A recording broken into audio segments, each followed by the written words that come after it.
Bonjour, je suis ravi de vous retrouver pour ce deuxième épisode de 6 degrés de film, une émission dans laquelle je vous présente chaque semaine mon film coup de cœur à ne surtout pas manquer. Je suis Johan et au travers de vidéos, je vais vous faire explorer les qualités de nombreux films. Alors, entrons tout de suite dans le vif du sujet. Le film de la semaine s'intitule Diamant Noir. C'est le premier long métrage d'un jeune réalisateur, Arthur Harari, et c'est une pépite de cinéma. Déjà, commençons par son titre Diamant Noir. Une pierre très précieuse donc, rare, mais pas juste un diamant noir, sombre alors, peut-être maléfique ou maudit, qui amènerait la richesse mais accompagné d'une contrepartie. Et alors, quelque chose de préécrit, une destinée. Citions l'histoire. Pierre, le héros, joué par Neil Schneider, le compagnon hors film de Virginie Efira, il a la vingtaine et cambrioleur avec son frère de cœur pour le compte de leur mentor Rachid. Un événement que Pierre n'avait pas du tout vu venir survient. Son père, qu'il a à peine connu, vient de décéder. Pierre se remémore le peu qu'il connaissait de son géniteur, qu'il est issu d'une famille de diamantaires, qu'un jour, alors qu'il taillait un diamant, ses doigts ont été sectionnés sans que son grand frère, qui était pourtant présent, ne réagisse, que cet accident l'a rendu fou et que sa famille l'a fait interner. Qu'adulte, il a rencontré la mère de Pierre, qu'il a essayé de se relever de son traumatisme, a demandé à sa famille de réintégrer l'entreprise, mais que celle-ci lui a refusé cette possibilité, le jugeant improductif. Alors, il a alors quitté sa famille, Pierre, ne réapparaissant plus jamais. Pierre découvre donc à sa mort qu'il vivait depuis des années comme un miséreux dans un foyer à Paris. Il se rend ensuite à l'enterrement et découvre choqué que son oncle, le grand frère de son père, est présent, avec sa femme et leur fils, qui a à peu près le même âge que lui. Bouleversé, Pierre veut se venger de l'affront et du malheur que son oncle et son grand-père, en mettant au banc de leur famille son père, ont auparavant causé à celui-ci. Et sur les conseils de son mentor Rachid, décide d'accepter la proposition de son cousin de réaliser un travail pour lui à Anvers, la ville des diamantaires, là où il vit avec sa mère et son oncle, afin de détruire de l'intérieur leur famille. Alors l'histoire est déjà prometteuse. Suivre ce personnage bouleversé par ce qui est arrivé à son père est une intéressante promesse. De plus, l'histoire au sein de cet univers peu connu des diamantaires est originale et donne envie de découvrir la suite. Venons-en maintenant à la mise en scène très intéressante. Ce qui est intéressant, c'est que dès son début et de son long, le film possède trois grands motifs. D'abord, celui du regard. Le film débute sur le gros plan d'un œil fermé avec de fins, longs et fournis beaux cils, celui du père de Pierre, alors jeune homme, alors que celui-ci taille un diamant en compagnie de son grand frère, l'oncle de Pierre. Ce motif du regard se répète deux plans plus tard. De nouveau, le gros plan d'un œil, mais cette fois-ci ouvert. Et celui-ci est nettement moins flatteur que le précédent. Une petite boule est présente en son sein, ce qui le rend peu ragoûtant.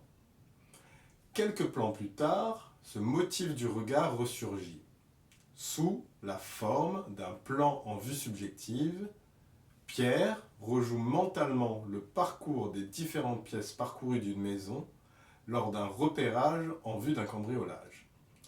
La thématique du regard et de voir sont donc au cœur du film. Vous allez me dire, c'est plutôt naturel.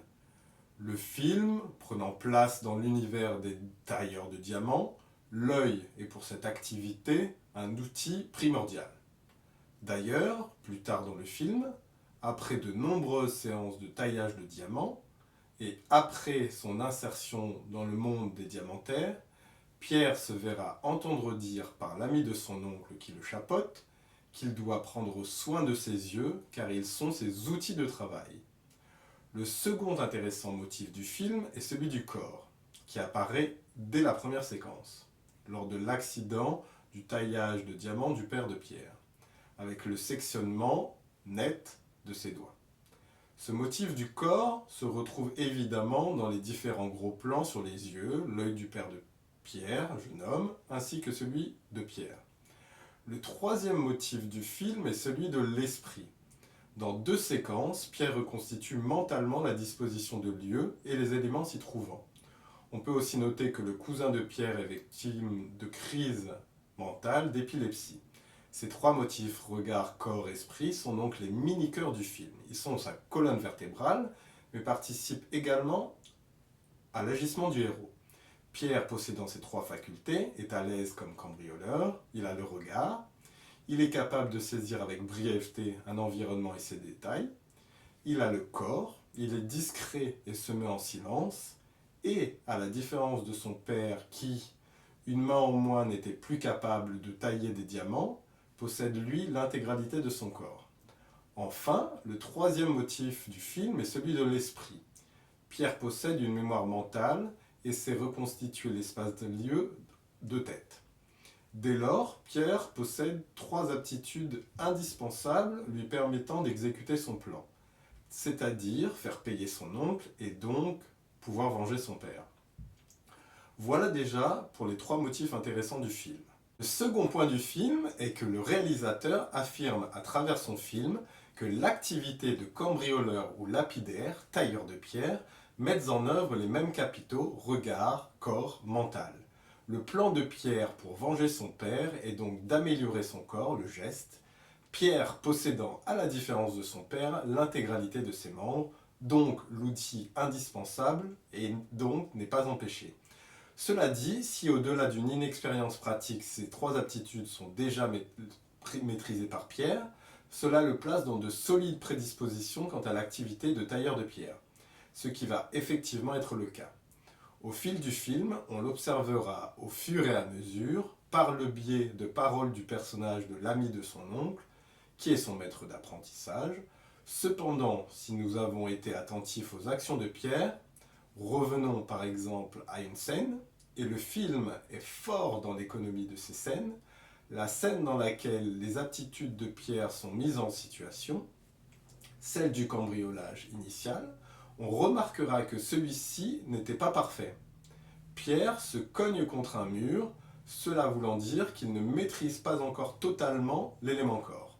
Pierre ne semble pas non plus encore maîtriser l'élément regard, car bien que possédant une bonne technique dans le taillage de pierre, son maître d'apprentissage lui dit qu'il doit développer son regard, que la technique sans regard ne sert à rien.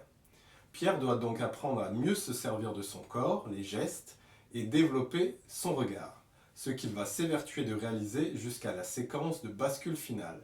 Mais, alors que la mise en œuvre de ces 3 éléments aurait dû naturellement lui être favorable, ce n'est pas le cas. Pourquoi cela bloque-t-il?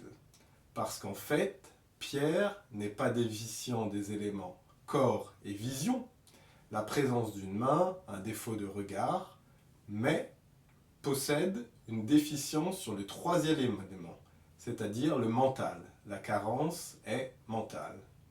Pierre s'était imaginé un scénario, les raisons de la déchéance de son père, et dans un sursaut, décidant de donner la priorité aux liens du sang plutôt qu'à ceux du cœur, accède alors à une pièce manquante du puzzle lui permettant de correctement faire son deuil et d'atteindre un nouveau stade.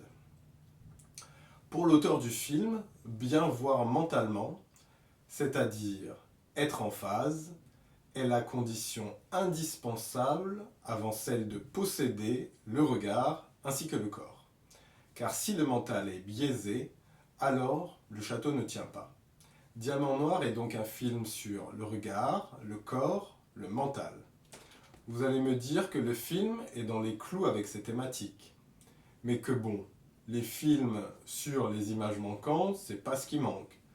Sauf que si l'on est encore plus attentif, on réalisera que lorsque le film parle de regard, il ne se réfère pas en réalité au métier de lapidaire, mais à quelque chose d'autre.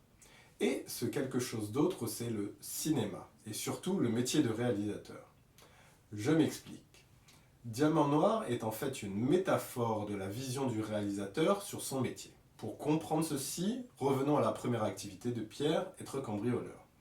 Dans le film, de la même manière que Pierre cambriole, le réalisateur, d'une certaine manière, lui aussi cambriole.